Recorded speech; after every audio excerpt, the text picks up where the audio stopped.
Chest അളവ് മാത്രം വെച്ച് shoulder, neck width, arm hole length, arm hole curve ഇവയുടെ അളവുകൾ നമുക്ക് കണ്ടുപിടിക്കാം. ഒരു ചുരിദാർ കട്ട് നൈറ്റി തയ്ക്കുവാനായി ഞാനൊരു തുണി 4ആയിട്ട് മടക്കിയിട്ടിരിക്കുകയാണ്. ആദ്യം ഷോൾഡർ കാൽക്കുലേറ്റ് ചെയ്യാം.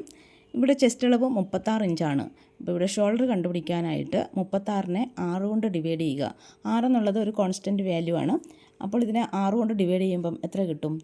6 ഇഞ്ച് കിട്ടും. അപ്പോൾ 6 ഇഞ്ച് നമുക്കിവിടെ മാർക്ക് ചെയ്യാം. ഇനി ഷോൾഡറിൽ നിന്നും താഴേക്ക് ആം ഹോൾ നമുക്ക് മാർക്ക് ചെയ്യാം. ചെസ്റ്റ് അളവായ 36നെ 6 കൊണ്ട് ഡിവൈഡ് ചെയ്യുമ്പോൾ 6 ഇഞ്ച് കിട്ടും. ആ 6 ഇഞ്ച് ഇവിടെ നമുക്ക് മാർക്ക് ചെയ്യാം. അതിനുശേഷം നമുക്കതിനെ ഒന്ന് സ്ട്രെയിറ്റ് ആയിട്ട് വരയ്ക്കാം. ഇനി ഇവിടുന്ന് റൈറ്റ് സൈഡിലേക്ക് നമുക്ക് ലൈൻ കൊടുക്കാം. ഈ ലൈൻ ചെസ്റ്റ് ലൈനാണ് അല്ലേ? ഈ ചെസ്റ്റ് ലൈനിലാണ് നമ്മൾ ചെസ്റ്റ് മാർക്ക് ചെയ്യുന്നത്. ഇവിടെ നമുക്ക് ചെസ്റ്റ് അറിയാം 36 ഇഞ്ചാണെന്ന്. പക്ഷേ 4ആയിട്ട് മടക്കിയിട്ടിരിക്കുകയാണ് ഈ തുണി. അപ്പോൾ ഇതിൻ്റെ 4/1 ഭാഗത്താണ് നമ്മൾ ചെസ്റ്റ് അടയാളപ്പെടുത്തേണ്ടത്. അത് എത്രയാണെന്നാണ് നമുക്ക് നോക്കേണ്ടത്. അപ്പോൾ ഇവിടുത്തെ ചെസ്റ്റ് അളവായ 36നെ 4 കൊണ്ട് ഡിവൈഡ് ചെയ്യുക. അപ്പോൾ എത്രയാണ്? 9 ഇഞ്ച് കിട്ടും. തുണി 4ആയിട്ട് മടക്കി ഇട്ടതുകൊണ്ടാണ് ചെസ്റ്റിനെ നമ്മൾ 4 കൊണ്ട് ഡിവൈഡ് ചെയ്യുന്നത്.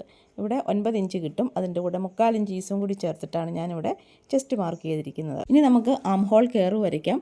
അതിന് വേണ്ടിയിട്ടുള്ള പോയിൻ്റ് അടയാളപ്പെടുത്തുന്നത് ഈ 2 ലൈനും ചേരുന്ന ആ പോയിൻ്റില്ലേ, അവിടെ ടേപ്പ് വെച്ചിട്ടാണ് അടയാളപ്പെടുത്തേണ്ടത്.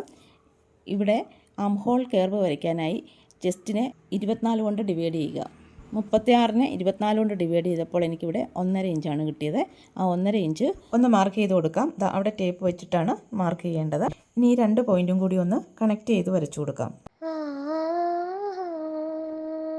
നമ്മൾ മാർക്ക് ചെയ്ത ചെസ്റ്റ് പോയിൻറ്റും ഇപ്പോൾ നമ്മൾ അടയാളപ്പെടുത്തി കൊടുത്ത 1.5 ഇഞ്ച് പോയിൻറ്റും കൂടി കണക്ട് ചെയ്തുകൊണ്ടാണ് നമ്മളിപ്പോൾ ഇവിടെ കർവ് വരയ്ക്കുന്നത്, ആം ഹോൾ കർവ് വരയ്ക്കുന്നത്. ഇതുപോലെ നമുക്ക് ആം ഹോൾ കർവ് വരച്ചെടുക്കാം. ഇനി നെക്ക് വിഡ്ത്ത് അടയാളപ്പെടുത്തി കൊടുക്കാം.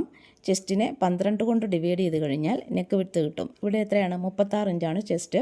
അതിന് 12 കൊണ്ട് ഡിവൈഡ് ചെയ്ത് കഴിഞ്ഞാൽ 3 ഇഞ്ച്. ആ 3 ഇഞ്ച് നമുക്കിവിടെ മാർക്ക് ചെയ്ത് കൊടുക്കാം. ചെസ്റ്റ് അളവ് ഉപയോഗിച്ച് എങ്ങനെയാണ് ഇതൊക്കെ മാർക്ക് ചെയ്തതെന്ന് ഒന്നുകൂടി പറയാം. ആദ്യം നമ്മളിവിടെ മാർക്ക് ചെയ്തത് ഷോൾഡറാണ്. ചെസ്റ്റ് അളവായ 36നെ 6 കൊണ്ട് ഡിവൈഡ് ചെയ്തപ്പോൾ 6 കിട്ടി. ആ 6 ഇഞ്ചാണ് നമ്മളിവിടെ ഷോൾഡറായിട്ട് മാർക്ക് ചെയ്തത്. ഷോൾഡർ പോയിന്റിൽ നിന്നും താഴേക്ക് ആം ഹോൾ വരച്ചു. ആം ഹോൾ ലെങ്ത് 6 ഇഞ്ചാണ് ഇവിടെ. ഇവിടുത്തെ ചെസ്റ്റ് അളവായ 36നെ 6 കൊണ്ട് ഡിവൈഡ് ചെയ്യുമ്പോൾ കിട്ടുന്നതാണ് 6 ഇഞ്ച്.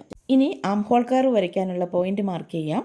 അതിനായി ചെസ്റ്റിനെ 24 കൊണ്ട് ഡിവൈഡ് ചെയ്യുക. ഇവിടെ ചെസ്റ്റ് അളവ് 36 ആണ്. 24 കൊണ്ട് ഡിവൈഡ് ചെയ്യുമ്പോൾ 1.5 ഇഞ്ചാണ് കിട്ടുന്നത്. അതിവിടെ മാർക്ക് ചെയ്തിട്ടുണ്ട്. അടുത്തതായി നെക്ക് വിഡ്ത്താണ്. നെക്ക് വിഡ്ത്ത് കിട്ടുവാനായി ചെസ്റ്റ് അളവിനെ 12 കൊണ്ട് ഡിവൈഡ് ചെയ്തു. അപ്പോൾ നമുക്ക് 3 ഇഞ്ച് കിട്ടി. അതാണ് ഇവിടെ മാർക്ക് ചെയ്തിരിക്കുന്നത്. എല്ലാവർക്കും മനസ്സിലായി എന്ന് കരുതുന്നു. എന്തെങ്കിലും സംശയമുണ്ടെങ്കിൽ കമൻറ്റ് ബോക്സിൽ ചോദിക്കൂ.